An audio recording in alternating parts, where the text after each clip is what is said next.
falava ontem de memória. A memória, ela faz parte da nossa história mesmo, nos enriquece, nos fortalece, nos santifica.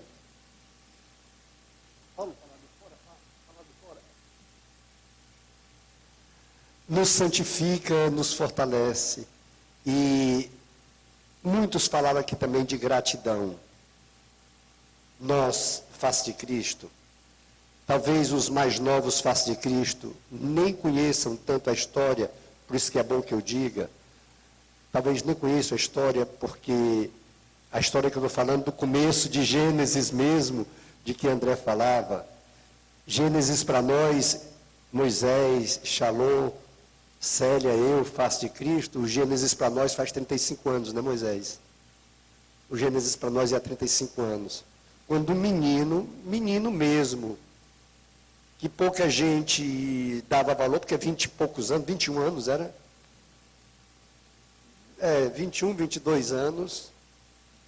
Mas impressionante. Aquele menino que há uns 5 anos atrás já tinha tido uma experiência grandiosa com Deus através de uma missão. Quando o Papa João Paulo II nos visitava, Dom Luiz Lochaide o escolheu entre jovens da diocese para dar um presente. Ele disse isso para nós lá no jubileu da renovação de 50 anos. E o presente, ele não tendo o que dar ou não sabendo o que dar ao Papa, já que era o representante de Deus na face da terra, ele deu a própria vida. Ele não sabia o que é que estava dizendo. Ele não sabia o que é que estava dizendo, mas era o que o coração dele falava, queria. E ele disse, aqui está. E quando ele disse, aqui está a minha vida, é o que eu tenho para lhe dar, e recebeu a bênção de um santo. Que graça, né? Recebeu a bênção de um santo. São João Paulo II o abençoou. Naquela época nós tivemos uma graça muito grande de sermos muito próximos. Não que a amizade tenha acabado, não. Mas é que graças a Deus, aquela bênção que ele recebeu do Santo Padre, frutificou de uma maneira tal que hoje o Shalom está no mundo. Moisés está dentro com uma missão grandiosa no Vaticano. Além de inúmeras casas por esse Brasil afora, às vezes a gente na fraternidade, a gente quer, é porque nós te amamos, viu, Maguinho? É porque a gente ama e quer. Mas a gente compreende. Há muitas atribuições que o Moisés tem. Mas conosco, face de Cristo, Deus nos deu essa graça de estarmos juntos desde o começo. No começo mesmo. Quando a gente para lanchar, Célia e eu, saímos lá para a lanchonete Shalom. Não era nem na Maria Tomásia. Como era naquela primeira casa? Coronel Jucá. Uma casinha pequenininha, onde em cima de cada mesinha, tinha um Novo Testamento. E a gente ia lá, com sede de Deus. Então, vamos lanchar, vamos. E a gente aproveita e reza um pouquinho. E naquela época, a gente tinha a oportunidade de conversar junto. Aí eu lembro, um dia, o Mourão, da Virgínia, partilhou uma coisa comigo. Luiz, nós estamos crescendo. Nós, Shalom, nós estamos crescendo. Tu acredita que eu cheguei para lanchar na lanchonete e uma pessoa veio me evangelizar? Quer dizer, eu não sabia que ele era dos deles, né? Primeiro sinal de crescimento que ele teve. Mas, como o tempo é curto, mas eu tenho que relatar isso, até para os meus irmãos, face de Cristo, saberem. Nós, face de Cristo, fomos, por graça de Deus, a quem Deus deu a responsabilidade de promover o primeiro seminário para casais e internados, né? E internados, além do primeiro seminário de casais, vamos fazer internos.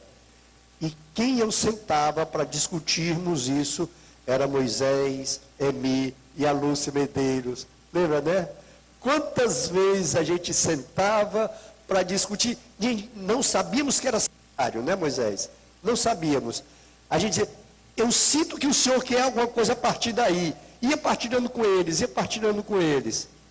Foi que depois de tantas partilhas, disse, por que não um seminário? E nesse seminário, quem primeiro pregou Moisés, a Emi, só que ela adoeceu, não pôde ir, e aí a Lúcia. E nesse primeiro seminário veio um grande sinal profético num jovem de 20 e poucos anos. O atrevimento do profeta, a verdade do profeta. Eu acho que tu te lembra disso. Tinha um padre que, por respeito, eu não vou dizer o nome, e depois eu encontrei com ele no Recife, nos abraçamos, conversamos, foi maravilhoso. Mas esse padre, ele queria ser carismático, mas do jeito dele. Do jeito dele. Se não fosse do jeito dele, e nós estávamos no batismo no Espírito, quando ele chegou para celebrar a Santa Missa. E aí eu fui a ele e disse que se naquele momento ele aguardasse um pouco, porque nós estávamos no batismo do Espírito. Na homilia, ele me escrachou. Falou até do demônio, não foi, Moisés? Falou até em demônio, né? Acabou a homilia, Moisés chamou o padre, deu-lhe uma... Não tem autoridade, primeiro que o senhor não disse o que era para dizer, o senhor não sabia, e o coordenador é ele, você teve desculpas para ele. Porque aquilo para mim foi algo que me deu força. Eu estava começando, minha gente. Estava começando, era o primeiro seminário. Ser chamado de demônio. O primeiro seminário. E o Moisés chamou e o repreendeu. Outra ocasião, nós participávamos do Conselho da Renovação, estávamos numa reunião, eu responsável pela família, ele responsável pelas comunidades, e um irmão lá, que eu também não vou dizer o nome por caridade, depois de nós nos reunimos, e olhe que a equipe que ficou comigo, Padre Jonas, Padre Eduardo, Francisco, que era o presidente do Conselho Nacional, o coordenador de São Paulo, e eu. Montamos um grupo, montamos um projeto todinho para a família. E na hora que eu fui falar, essa pessoa chegou lá na memória, não é isso que eu quero. Não é isso que eu quero. E aí eu engoli, não disse nada. E já fui me dirigindo, nem era a autoridade, mas se fazia de tal, né? Nem era a autoridade. E quando eu fui para dizer, pois eu também não, e vou deixar tudo agora, ele mais uma vez me chamou e disse, não faça o que você está pensando. Não faça o que você está pensando. Nós precisamos estar juntos. Vai ser mais trabalho, mas vamos continuar. Você não pode fazer, porque ele sabia que eu ia pedir para sair. Ele sabia que eu ia pedir para sair. E não deixou, segurou. Não, eu vou parar porque quem tem que falar é ele, não sou eu. Moisés, por favor, vem cá. Moisés Louro de Azevedo, filho. Filho da querida tia Naí e do seu Moisés. Ainda conheci os dois. Ainda conheci os dois lá na Rogaciano Leite, seu Moisés. Eu não posso deixar de dizer isso também. O desejo dele, aquele jovem sedento de evangelizar, ele diz, eu evangelizo todo mundo, e não evangelizo o pai. Evangelizo meu pai. Aí no SCC, que chamaram a Célia e eu, seu Moisés e dona Naí também foram. Tiveram Moisés para dar um testemunho lá, e a alegria dele, do pai, que era um homem maravilhoso, mas que não era tão próximo da igreja, né? E aí naquele momento, foi outro momento assim, marcante, edificante. Pois é, Deus te abençoe. Obrigado, meu irmão.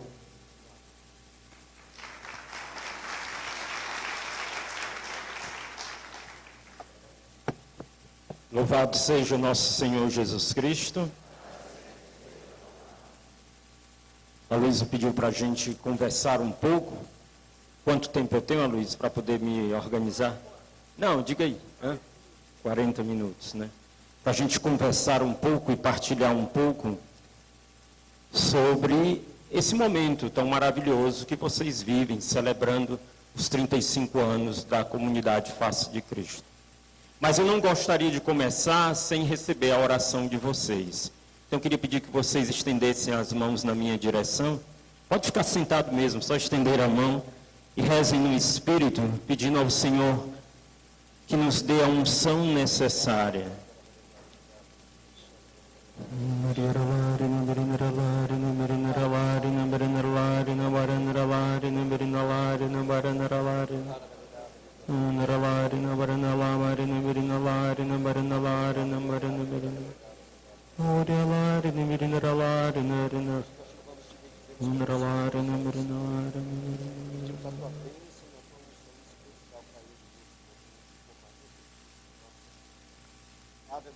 Cheia de graça, o Senhor é convosco. Bendita sois vós entre as mulheres, e bendito é o fruto do vosso ventre, Jesus. Santa Maria, Mãe de Deus, rogai por nós, pecadores, agora e na hora de nossa morte. Amém. Em nome do Pai, do Filho e do Espírito Santo. Amém.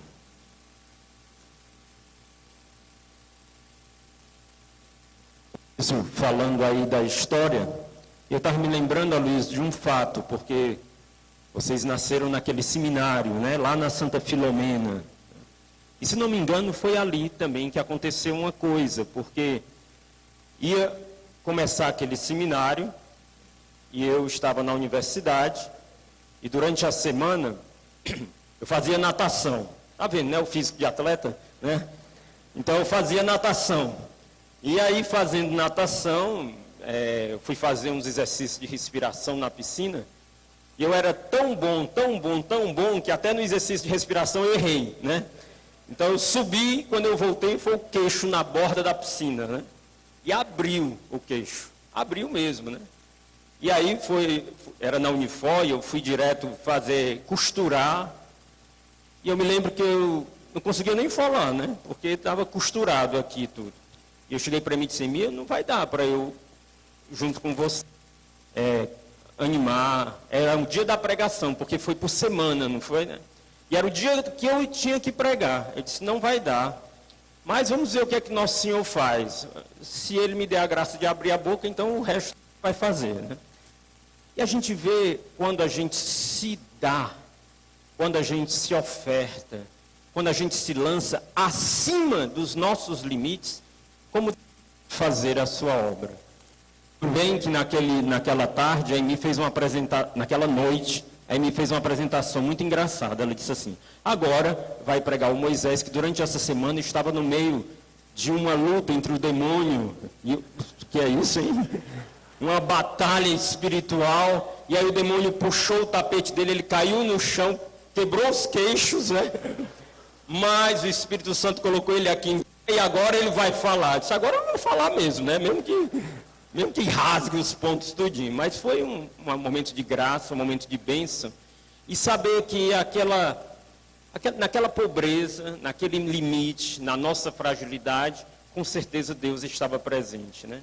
E Deus estava presente gerando este carisma, gerando esta comunidade, que tantos frutos tem dado na Arquidiocese de Fortaleza e no Brasil. Então, bendito seja Deus, a Luiz e Célia, pela oferta de vocês, serviço de vocês, pela dedicação de vocês em ministrar essa graça ao coração das famílias. Mas, eu gostaria de começar com uma passagem da Sagrada Escritura. Qual é o nome da comunidade de vocês mesmo? Qual é? Não deu para ouvir, porque foi muito fraco. Como é o nome da... Como é o nome da comunidade de vocês? Como é? Face de Cristo. Agora sim, né? Face de Cristo. Quem deseja ver a face de Deus? Erga seu braço e diga eu. Isso não é novo.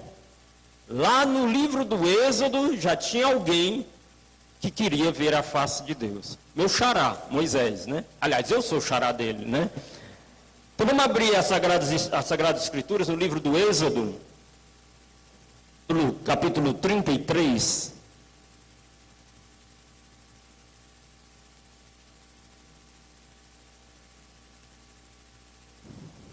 Capítulo 33, versículo 18.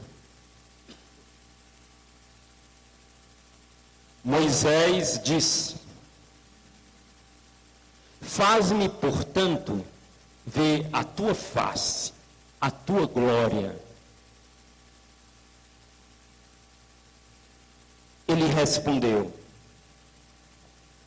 farei passar sobre ti todos os meus benefícios, e proclamarei diante de ti o nome do Senhor. Concedo minha benevolência a quem concedo benevolência, e faço misericórdia a quem faço misericórdia. E ele disse: não podes ver a minha face, porque o humano não é capaz de me ver e continuar em vida. O Senhor disse: eis aqui um lugar perto de mim,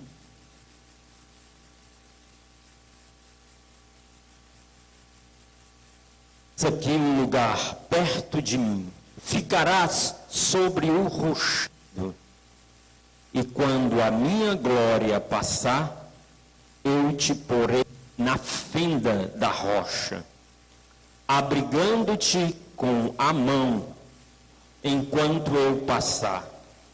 Em seguida, retirarei a mão, e tu me verás de costas.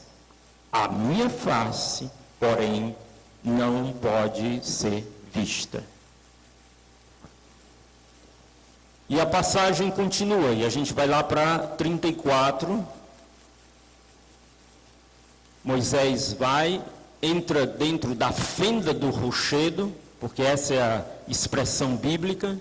Deus convida Moisés para entrar na fenda do rochedo para poder contemplar a Deus, não a sua face, mas a Deus que vai passar. E quando Deus passar, abençoará Moisés com a sua pessoa. O nome de Deus é a revelação da sua própria pessoa. Ele revelará o seu nome para Moisés. E Moisés faz isso. E o Senhor, capítulo 34, versículo 5. E o Senhor desceu na nuvem, permaneceu lá com ele, e Moisés proclamou o nome do Senhor. O Senhor passou diante dele, proclamando: o Senhor,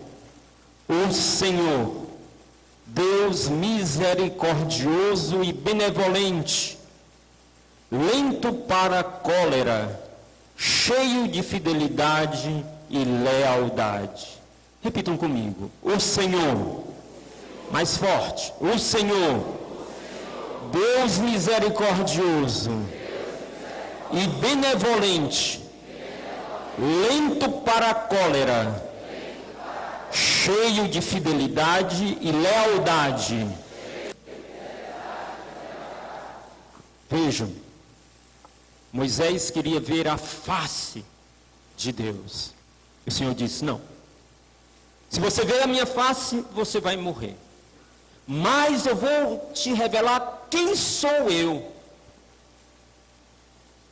Aquela pergunta: quem és tu? Eu vou revelar quem sou eu, o meu nome. Entra na fenda dessa rocha e eu vou passar. E quando o Senhor passou diante de Moisés, o Senhor revelou quem ele era, a identidade mais profunda de Deus, que é um passo para chegar à sua face, que mais na frente a gente vai ver e compreender como se revela. E o Senhor diz: o Senhor. E ele vai se revelando: Deus misericordioso, compassivo, lento para a ira, lento para a cólera, mas rico em bondade e em fidelidade. Esse é um primeiro passo. Se queremos contemplar a face de Deus, que no Antigo Testamento era velada, diz as Sagradas Escrituras, que Moisés, ao contemplar, fazer essa experiência, ele desceu do monte e o seu rosto, o que acontecia? O que acontecia com o rosto de Moisés? Brilhava. Pela experiência na montanha da contemplação de Deus. Ainda não da sua face, mas do seu ser mais profundo, do seu coração. Onde Deus se revelava a Moisés. E esse primeiro passo para compreendermos quem é Deus e contemplarmos a sua face, é sabermos quem é Deus. Deus é misericórdia. Foi assim mesmo que ele se revelou a Moisés. Compaixão, lento para a ira e rico em bondade. Se o carisma da face de Cristo é resplandecer essa face, como Moisés, quando desceu da montanha, resplandecia essa face. Se o Senhor está nos dando, neste tempo, que se chama hoje na igreja, esses carismas, essas novas comunidades, para, como aqui foi dito tantas vezes, resplandecer o mistério de Deus para o mundo, hoje há um chamado forte para todas as comunidades, e particularmente, Aloysio, eu acredito que para vocês, como face de Cristo, de ser expressão aquilo que o Papa Francisco continuamente está pedindo, como eu falei lá no Rio de Janeiro, agora que estive, continuamente pedindo para sermos uma expressão de quem é Deus para o coração do homem de hoje, para o coração do mundo de hoje. E aqui, nessa passagem de Deus diante de Moisés, se revela esse fio de luz da verdade e do conhecimento de Deus. De quem é Deus? E vamos repetir comigo. O Senhor é misericordioso, compassivo, lento para a ira, rico em bondade, rico em fidelidade. Misericordioso. O Papa Francisco gosta de exprimir esse conceito de misericórdia, mostrando muito o conceito da maternidade. A mãe ama com as vísceras. Sim, porque ela trouxe a criança dentro de si, ela abriu espaço dentro de si para acolher a vida. E se for possível, a mãe está pronta para dar a sua vida pelo seu filho. Quem é mãe aqui? Levante seu braço. Quando você teve o seu neném, quantos, né? Deus queira que tenha sido muitos. Se não foi, seus filhos poderão ter, mas vamos voltar ao assunto, né? Então, quando a mãe recebeu aquela criança, com certeza as entranhas dela desejavam dar tudo a ela. Você deu o seu leite, você deu sua vida, você deu o seu coração, você alimentou aquela criança, se necessário você daria a sua própria vida, sim ou não? Sim. Assim Deus nos ama. Como uma mãe, Ele nos ama, com amor de vísceras, com amor de entranhas, com amor misericordioso. O Senhor é um Deus misericordioso. O Senhor é um Deus compassivo, todos juntos. O Senhor é um Deus compassivo. Tem compaixão. Deus tem compaixão de nós. Na sua grandeza, Ele se debruça sobre nós. E se debruça sobre nós para sofrer a nossa dor, para sofrer e carregar sobre Ele mesmo as nossas feridas, para padecer compaixão, padecer com. Sim, não, Deus não é um Deus que está distante e longe. Ele nos ama tanto, que se torna um conosco. E assume nele mesmo a minha, a sua, a nossa dor. Para que no amor Ele possa nos redimir. Ele não está indiferente às minhas dores, às dores da sua família, às dores da sua comunidade. Ele não está num Olimpo. Não é Zeus o nosso Deus. O nosso Deus é um Deus que nos amou tanto, que se fez carne, assumiu a nossa natureza, a minha natureza, as nossas dores e as nossas esperanças, para planificá-las todas nele, e planificar a cada um de nós nele. Esse é o nosso Deus, e nós somos chamados a testemunhar esse Deus compassivo. O Senhor é lento para a ira. O Senhor é... Vocês sabem o que significa isso? Os pais vão entender muito bem. Sabe quando o menino faz assim, aquela presepada? Aquele negócio assim que você diz, dá aquele suspiro. 1, 2, 3, 4, 5, 6, 7, 8, 9, 10, para não descer a mão na frente de todo mundo, né? A passagem bíblica que diz isso é que ele tem um respiro longo, Deus. É exatamente isso. Deus tem um respiro longo. Deus, quando vê as nossas tolices, ele faz... Mas não conta até 10, conta até 1000, conta até 1 milhão, porque ele é assim, paciente, um Deus paciente. Ele não é como nós, que com facilidade desce a mão ou a ira. Mas ele respira e tem paciência conosco. Porque ele não quer a nossa condenação. Ele quer a nossa salvação. Isso é a essência de Deus. Nós temos que compreender a essência de Deus.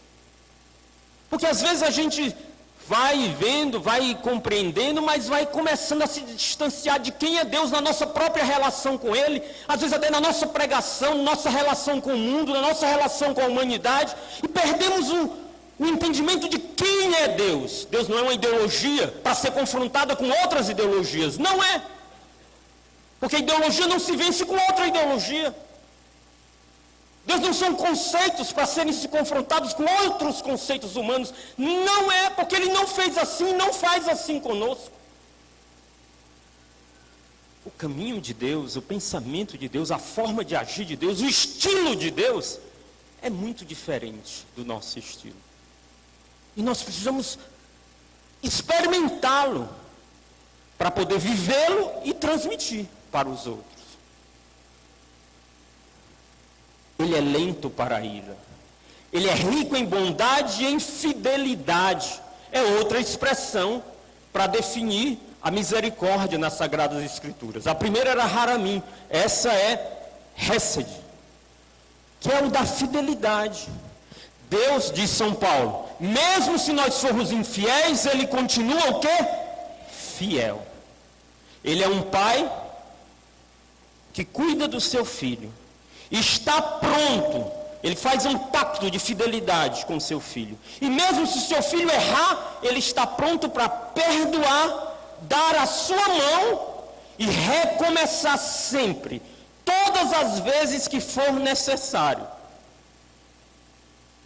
Ele é fiel sempre, ele perdoa sempre. Dizia o Papa Francisco, Deus não se cansa de perdoar. Nós é que nos cansamos de pedir perdão a Deus. Essa é a natureza de Deus. Essa é a identidade mais profunda de Deus, já revelada no Antigo Testamento, onde a face de Deus não poderia ser contemplada. E aonde Deus assim vai mostrando e revelando quem é Ele, para chegar até a plenitude da revelação. Eu sou um Deus misericordioso, compassivo, lento para a ira, rico em bondade e em fidelidade. A face de Cristo é chamada a contemplar essa face, a identidade de Deus para o mundo. Por isso, no interior da comunidade, também deve ser cultivada, e no interior de cada um de nós, ser cultivada essa experiência da misericórdia de Deus. Porque senão nós não vamos conseguir evangelizar o mundo, nós não vamos conseguir ajudar as famílias, nós não vamos conseguir destruir essa avalanche que vem contra nós. Sim, existe uma avalanche no mundo de hoje. Existe um mundo marcado com tantos conceitos, ideologias, contra o evangelho é verdade, contra o ser humano é verdade. Mas nós não vamos confrontar e superar isso na força do nosso braço.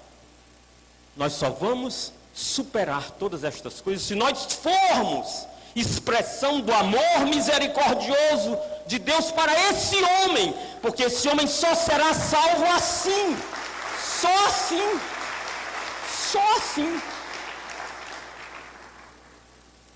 E aí nós podemos compreender, aí vamos entender o estilo de Deus.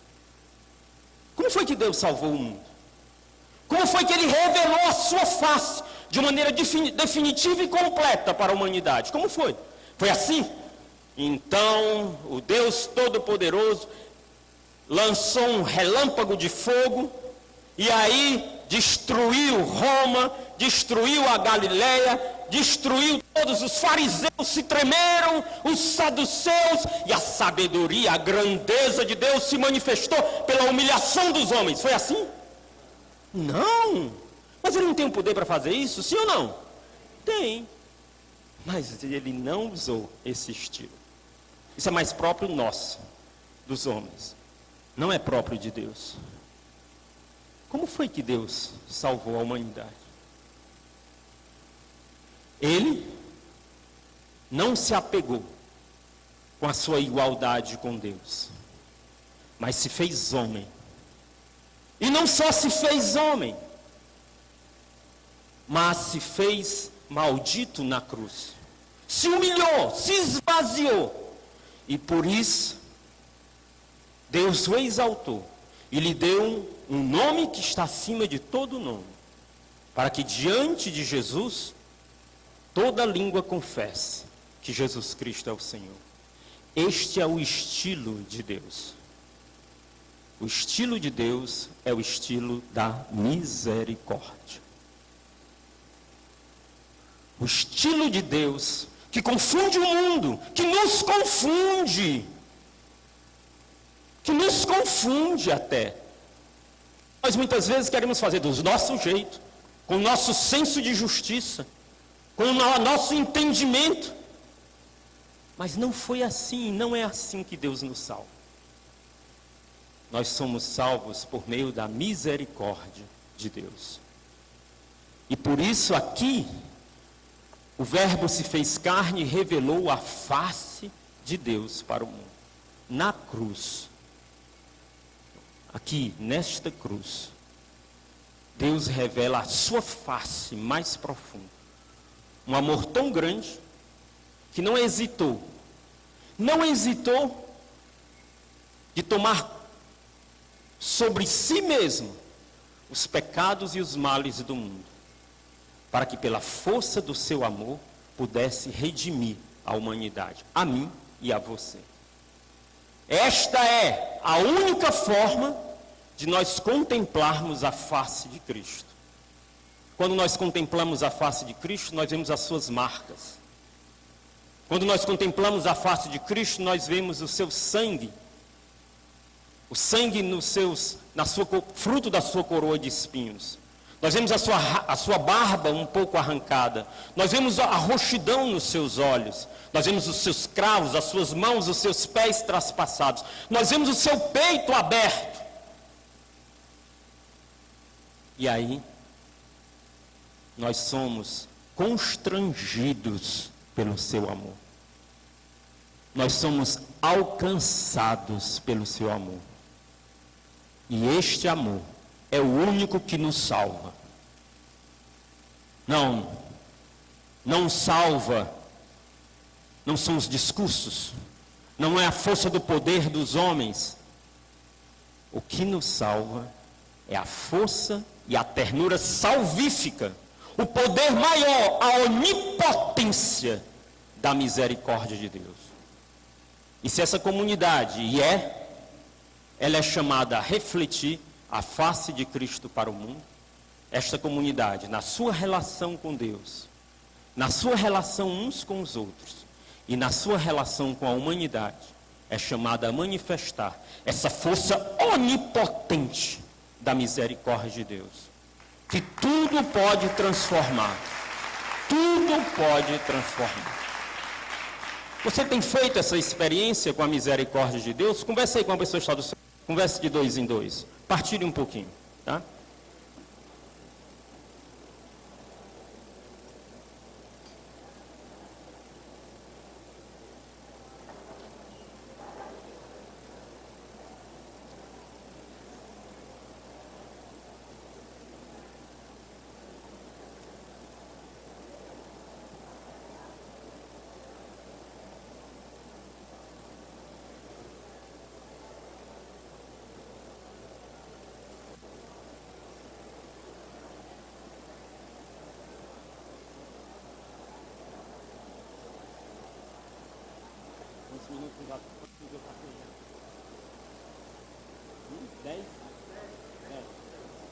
Me ajuda. Amém? Não é tão fácil a gente compreender a misericórdia de Deus. Não é tão fácil como aparenta, porque não é muito fácil, não. A gente tem sempre motivos para dizer, mas não é bem assim. Mas, porém, contudo, todavia, é engraçado. O que nos salva, né? O que nos salva. Nós temos resistências até um amor assim, que nos salva. Isso aconteceu no Evangelho também. No Evangelho de São Mateus, por exemplo. Mateus, o chamado de Mateus. Quem era Mateus? Era quem? Um cobrador de impostos. Na verdade, cobrador de impostos, naquele tempo, na Galiléia e na Judéia, não tinha outro nome para ele a não ser ladrão, corrupto e outros nomes. Já seria o primeiro da fila, né? Então, Mateus era assim, pecador público. Falava o nome dele, arrepiava. Mas era assim, Mateus. Era desses que um autêntico judeu, um judeu sério, reto, religioso, desprezava.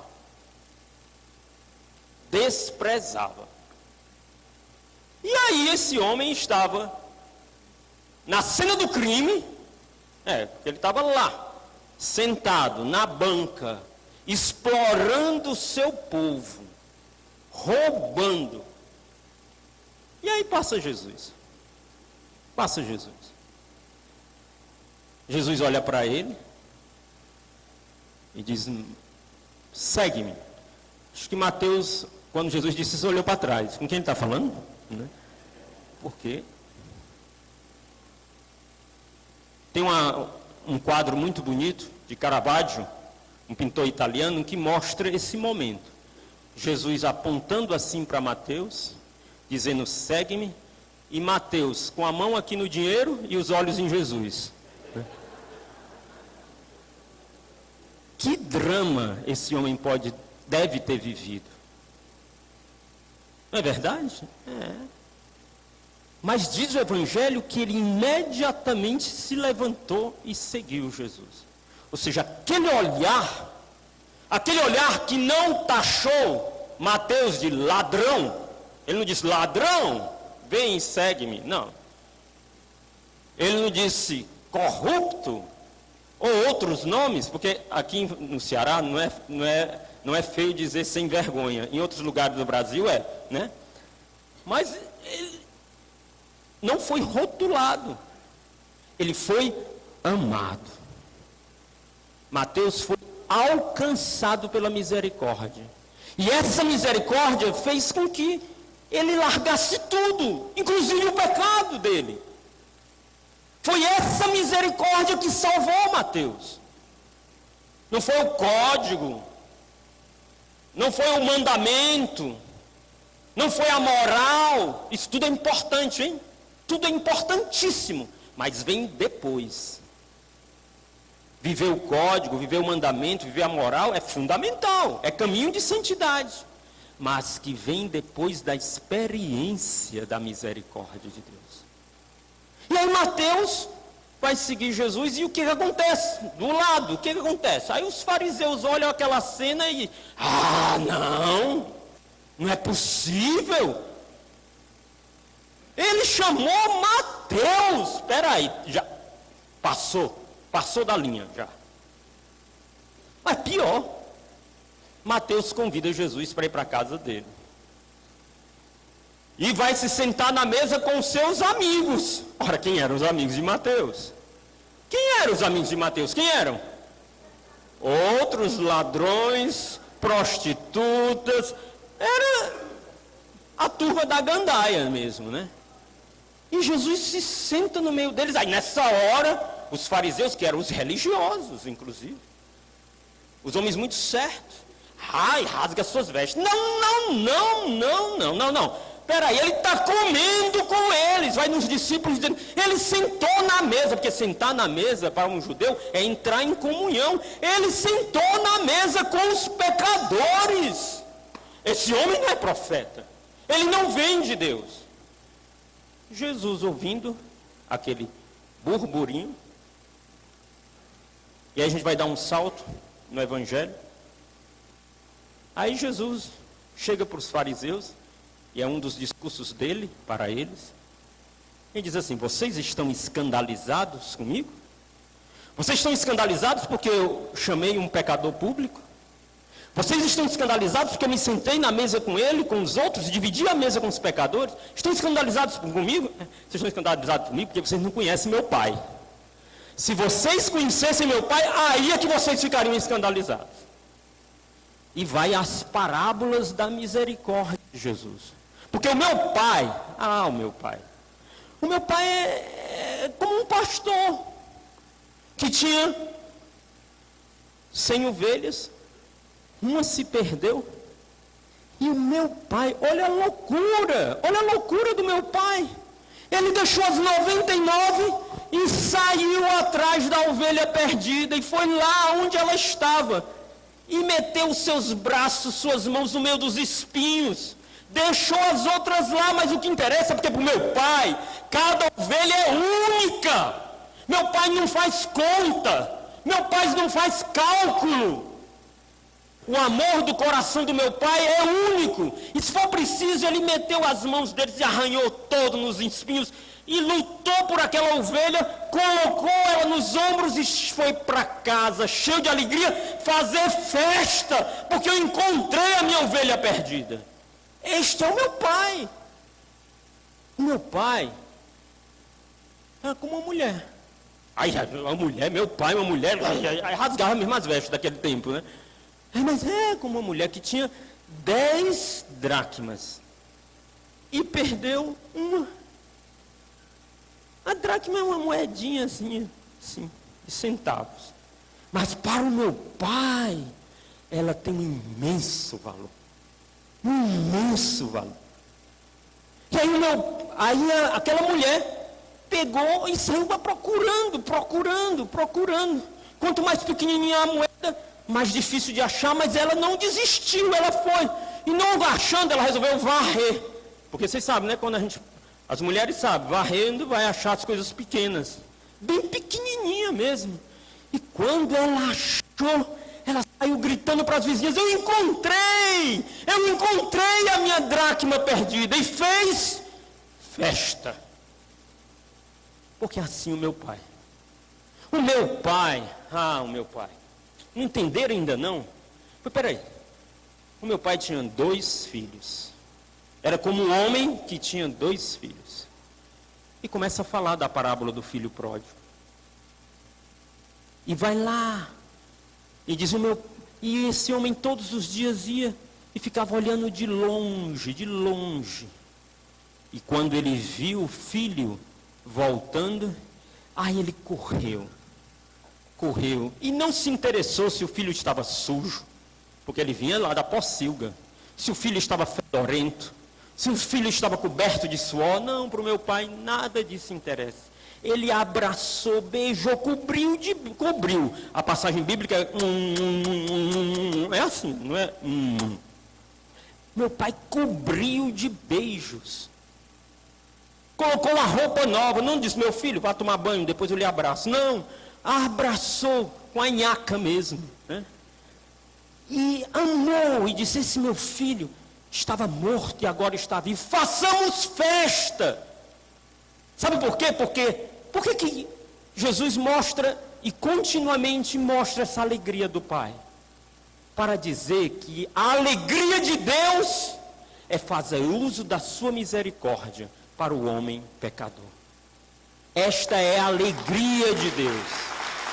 Esta é a alegria de Deus. Não há outra alegria. E esta deve ser a alegria desta comunidade. Essa deve ser a alegria desta comunidade. Para expressar a face de Cristo, que revela quem é o Pai. Esse amor misericordioso, que na cruz deu a sua própria vida por nós.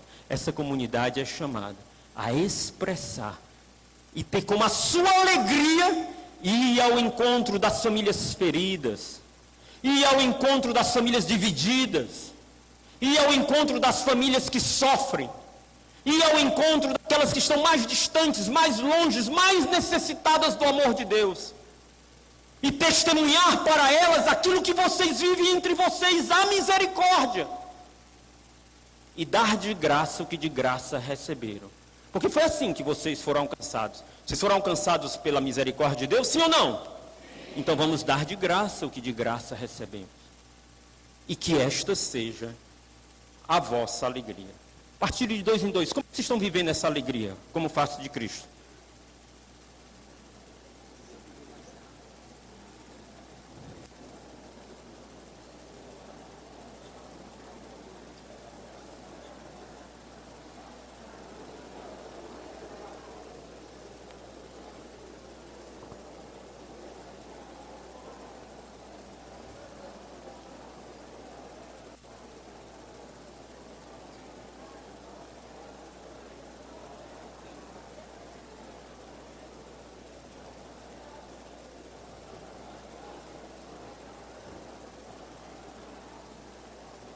Amém. Mas só há, atenção, penúltima coisa e depois última coisa. Só há 2 impedimentos para nós não vivermos isso. Não vivermos a experiência da misericórdia e o dar a misericórdia. Resplandecer a luz, a face de Cristo para o mundo. A primeira, só há 2 obstáculos. A misericórdia de Deus é magnânima, mas há 2 obstáculos que nós podemos nos levantar dentro de nós para não usufruirmos dessa misericórdia. Qual é o primeiro obstáculo? Não se julgar necessitado. Sim, porque se eu não me julgo necessitado, eu não posso ser alcançado pela misericórdia. Fazer a experiência de que quem eu sou, a verdade de mim mesmo. Sim, porque nós podemos nos achar como os fariseus. Não, eu sou muito bom. Eu cumpro todas as minhas leis. Eu faço todos os compromissos. O Luiz gosta muito de mim. A Célia vive me elogiando. Não, eu sou muito bom. E como eu sou muito bom, eu não preciso da misericórdia de Deus. A misericórdia é para aqueles pobres, homens, pecadores, esses Mateus da vida. Meu querido, se você assim pensa, você não é um Mateus da vida, você é muito pior do que ele. Porque o grande impedimento para recebermos a misericórdia é o orgulho do nosso coração, que nos impede de reconhecer que na verdade nós somos homens e mulheres necessitados da misericórdia. Fazer essa experiência é indispensável para transmiti-lo. Segundo impedimento, não está... Primeiro impedimento, só um exemplo. Me impressiona muito quando o Papa vai nas prisões. Quando o Papa vai nas prisões, Papa Francisco, ele diz que se senta e ouve a história daquele prisioneiro. E depois que ele ouve aquela história dramática, dolorosa, criminosa, o Papa diz que olha para o cara e pensa assim: por que não sou eu que estou aí no lugar dele? Poderia ser eu. Porque eu sou, sem a graça de Deus, eu sou capaz de fazer igual ou pior do que ele. Ah, não, Moisés, agora você extrapolou. Se você não tem essa consciência de quem é você e do que você é capaz, meu irmão, você pode se surpreender, infelizmente, no decorrer da sua vida e da sua história. Mas quando nós temos consciência de quem nós somos e do que somos capazes, nós podemos ser socorridos pela misericórdia de Deus, salvos e redimidos por ela. Segunda coisa, não estar disposto a transbordar a misericórdia recebida. Santo Efrem é um santo que diz uma coisa muito interessante. Diz que nós, diante de Deus, a gente chega e diz para Deus: misericórdia, Senhor, misericórdia, misericórdia. Mas quando o irmão faz qualquer coisa contra nós, nós olhamos para Deus e dizemos: justiça para ele, justiça para ele. Misericórdia para mim, mas para ele justiça. Não funciona. Não funciona. E aí nós cancelamos o nosso coração, a capacidade do nosso coração de usufruirmos da misericórdia. Se queremos ser banhados continuamente por essa misericórdia, devemos transmiti-la, dá-la, comunicá-la. Comunicá-la até os confins da terra. E aí está a dimensão da evangelização, que é uma das formas de comunicar, a mais excelente de comunicarmos a misericórdia. A mais excelente. Papa Francisco diz: se alguma coisa nos deve santamente inquietar e preocupar a nossa consciência, é que haja tantos irmãos nossos que vivem sem a força, a luz e a consolação da amizade com Jesus Cristo, sem uma comunidade de fé que os acolha, sem um horizonte de sentido de vida. Meus queridos irmãos da face de Cristo, Deus os chamou e os constituiu para isso, para refletirem essa face misericordiosa de Deus. É Santa Teresinha, não é? Que é uma das baluartes dessa vocação. E Santa Teresinha é aquela que continuamente diz: cantarei eternamente as misericórdias do Senhor. Ah, Moisés, você está falando de misericórdia, Santa Teresinha nunca cometeu um pecado mortal. Verdade. Ela nunca cometeu um pecado mortal, mas ela tinha uma consciência muito grande do que ela era capaz de fazer. E se ela não o cometeu, foi pela misericórdia preventiva de Deus. Foi pelos méritos de Cristo, porque ela tinha consciência do que ela era capaz. No seu leito de morte, alguns confessores disseram: essa menina sofreu uma luta tão grande que só a misericórdia de Deus a sustentou. Que como comunidade face de Cristo, vocês possam ser essa expressão do coração, do olhar e da face misericórdia de Deus. Façam brilhar a face de Cristo nesse mundo ferido, com famílias feridas, famílias divididas, em meio a uma cultura de morte, em meio a ideologias materialistas do gênero, sofrimento espiritual, moral, social. Que vocês possam ser essa expressão da misericórdia que tudo salva, que tudo cura, que tudo redime. Esse é o meu desejo, Aloísio e Célia. Esse é o nosso desejo, essa é a nossa oração. Que Deus os abençoe e os constitua verdadeiramente essa luz que brilha a face de Cristo no coração dos homens, das famílias do nosso tempo. Louvado seja nosso Senhor Jesus Cristo. Para sempre seja louvado.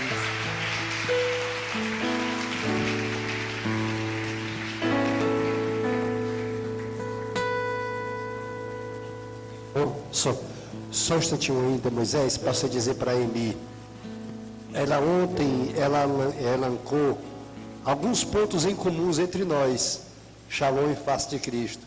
Tem mais um que eu gostaria que ela, de outra ocasião, pudesse lembrar. Nós temos, e quando nós escolhemos, nós não sabíamos nada disso. Depois é que a gente viu que era a graça de Deus. Nós temos em comum santos, protetores, baluartes. Vocês têm Francisco e Teresa d'Ávila. Nós temos Francisco e Teresinha.